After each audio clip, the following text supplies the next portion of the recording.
How to make text darker on iPhone.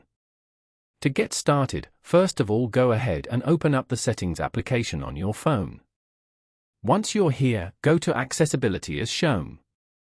From here, you can personalize iPhone in ways that work best for you with accessibility features for vision, mobility, hearing, speech, and cognition. Go to the Vision section at the top and tap on Display and Text Size. Here, go to the Increase Contrast option. This option increases color contrast between app foreground and background colors. Now, turn off this option. As you can see, the app foreground color has turned darker. You can also manage the other display and text size settings from here. For example, making the text bold, increasing text size, reducing transparency, and more. Following these steps, you can easily make text darker on iPhone.